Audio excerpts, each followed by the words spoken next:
या देवी सर्वभूतेषु विद्यारूपेण संस्थिता नमस्तस्यै नमस्तस्यै नमस्तस्यै नमो नमः। नमस्कार। घणी इज्जत घणो स्नेह घणी लागणी आपी હું લપસુએ પહેલા આચરણને સ્વાંગણી આપી સૌપ્રથમ એવા સૌંદર્ય સૃષ્ટિની ચાહો ચરાવીના પાલનહાર પરમ કૃપાળુ પરમાત્માના ચરણોમાં વંદન। અત્રે ઉપસ્થિત ભવિષ્યના ભારતની બૌદ્ધિક સંપદા આદરણીય ગુરુજનો મારી સાથે અભ્યાસ કરતા વહાલા વિદ્યાર્થી મિત્રો ભાઈઓ તેમજ બહેનોને અને સાથે સોનેરી સિંહાસનના સરતાજ એવા આપણી શાળાના ટ્રસ્ટી શ્રી કરસનભાઈ સોલંકીના ચરણોમાં દીક્ષા કેસુરના હેતની ચાસણી પાછળ બોલેલા મીઠા મધુર વંદન। ઓચિંતું કોઈ મને રસ્તે મળે ને કદી ધીરેથી પૂછે કે કેમ છે। ઓચિંતું કોઈ મને રસ્તે મળે ને કદી ધીરેથી પૂછે કે કેમ છે। આપણે તો કહીએ કે દરિયાસી મોજ મારે ઉપરથી કુદરતની રેમ છે। આજે કુદરતની રેમ છે, ઈશ્વરની ઈચ્છા છે, ત્યારે તમારી અને મારી મુલાકાત આજે શક્ય બની છે। હવે હું મારા વિષય તરફ આગળ વધું તો આજનો મારો વિષય છે આઝાદ ભારતના ગુલામી વિચારો। લહેર લહેરના પ્રવાહો અલગ છે, પીગળતો પડે પણ કિનારો અલગ છે, સ્વભાવો અલગ છે, વિચારો અલગ છે, મનુષ્ય લલાટો અલગ છે, ગુલશન અલગ છે, બહારો અલગ છે, નજર જ્યાં પડે ત્યાં નજારો અલગ છે। અણુમાંથી સર્જન થયું આ બધું, અણુમાંથી સર્જન થયું આ બધું, ગગનમાં સિતારો અલગ છે। 21મી સદી એક જ્ઞાનની સદી, 21મી સદી એક જ્ઞાનની સદી, પણ સાથે એવું નથી લાગતું કે 21મી સદી ખરી જાગૃતતાની સદી પણ થવું જોઈએ। પ્રાચીન કાળમાં કેટલાય જ્ઞાનોથી ઉજાગર આ ભારતવર્ષનો ઇતિહાસ જો સુવર્ણકાળ હોય તો આજે મને કયા કારણો સર્જાયા કે સુવર્ણકાળની વાત તો દૂર રહી, પણ આજે આપણો દેશ એક વિકસિત દેશ પણ નથી। શા માટે? કદાચ આ અણીશુદ્ધ સંસ્કૃતિને વિદેશી વાયરાઓની એવી તે નજર લાગી છે કે આપણી પ્રજા હજુ પણ એક પશ્ચિમી સંસ્કૃતિથી આકર્ષિત છે, એની રહેણી અને એના રીતિ રિવાજો અનુસરવા માંગે છે। અને બસ દર વર્ષે જ્યારે સ્વતંત્ર દિવસ કે પ્રજાસત્તાક દિવસ આવે ત્યારે આપણે બધા જ ગર્વથી કહેતા હોઈએ કે અમે આઝાદ થયા એને આજે આટલા વર્ષ પૂર્ણ થયા છે, પણ જોવા જઈએ ને તો હજુ પણ આપણે ગુલામ જ છીએ। એ વિદેશી પ્રજા તો આવીને ચાલી ગઈ, પરંતુ એની સુવાસ હજુ પણ આપણી સંસ્કૃતિમાં દેખાય છે। આજે જ્યારે આ વાત થાય ત્યારે કદાચ મને મેઘાણીજી સમજાય અને આપ સૌને કહેવાની ઈચ્છા થાય કે સદાની યમનો જલધારા કેરી ચુગાલ ઘોડા કંગાલ કાજુ વાસના પસારે ધનિક મુક્તિ ગરીબોના લાલ રક્ત સત્તાના ભક્ત આજ સોસે કરભારે બહુદિન આ સત્ય સે આ જીવન કે વીર્ય થયા બંધુત્વે સે આ પ્રાણ નવરચના માગે જાગો જાગો ગુલામ આવી પહોંચ્યા મુકામ ઇન્સાફી તખ્ત પર કરાર કાલ જાગે દેવા ઘાતીના દંડ ઘોર કાળ જાગે। આજે જ્યારે આ વિશ્વ પવન પંથાવે કે દોડી રહ્યું છે ત્યારે એ ઝડપને એ વેગને આપણે જીવી નથી શક્યા।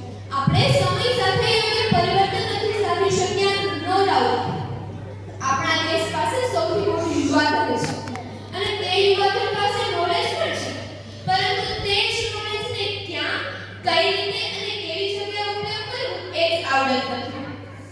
આપણી મેન્ટાલિટી એવા પ્રકારની છે કે આપણે દરેક વસ્તુને એક્સેપ્ટ કરી લઈએ છીએ। કંઈક પણ નવું ઇન્વેન્ટ થયું હોય તો તેમાં શું નવું છે કે પછી શું નવું થઈ શકે છે એનો આપણે વિચાર જ કરતા નથી। આના શ્રેષ્ઠ દ્રષ્ટાંત જણાવું તો વિદેશી પ્રજાની વિચારસરણી આવા પ્રકારની છે કે જો એ કરી શકે છે તો હું પણ કરી શકીશ, જો એ કરી શકે છે તો હું પણ કરી શકીશ, અને જો એ નથી કરી શકતા એ તો હું ચોક્કસ કરીશ। અને એની સામે આપણી વિચાર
પોતાનું કે પછી ફળ? કશું તારું હતું જ નહીં કે કશું તે ગુમાવ્યું કે કશું તારું થવાનું પણ નથી. દોષી કામના એના કરતા જે છે એની કદર કર. જ્યાં જઈશ ને નવું જોઈશ કે નહીં નજરે નજરે ફરશે નજર. એટલે જ કહું છું કે આ દુનિયાદારીના ખેલમાં તારી જ રાખવાની નથી. આજે આપણા હૃદયમાં જો એક નાનો એવો ધબકાર પણ થઈ ગયો ને તો એક વિશાળ મિસાઇલમાં ફેરવાશે. સમગ્ર સૂર્યની શક્તિને પણ ઝાંખી પાડી શકે ને એટલું તેજ અહીંની પ્રજામાં છે. અહીંની પ્રજાને આગળ વધવા માટે બધાને કહેવું ના પડે. આ તો એ પ્રજા છે કે જે સ્વયં શુદ્ધ છે અને ગર્વથી આખા વિશ્વને કહે કે રસ્તો નહીં જડે તો રસ્તો કરી જવાના, રસ્તો નહીં જડે તો રસ્તો કરી જવાના, ઘોડાઓને ઊંચાઈ મનમાં મળી જવાના. સ્વયં વિકાસ છે સ્વયં વિનાશ છે, સ્વયં ખીલી જવાના સ્વયં ફરી જવાના. સમજો છો સ્નોમોને? સ્વયં પ્રકાશ છે દીપક નથી અમે કે ફર્યા કરી જવાના. હવે અંતે હું ભારત માટે મારી આ જન્મભૂમિ માટે એટલું જ કહીશ કે આ માટીમાં હું જન્મી છું, આ માટીમાં હું જીવીશ, આ માટીને જીવાડીશ, આ માટીને ઉગાડીશ. આ માટી મારી કાયા, આ માટી મારી માયા, આ માટીમાંથી માટી, આ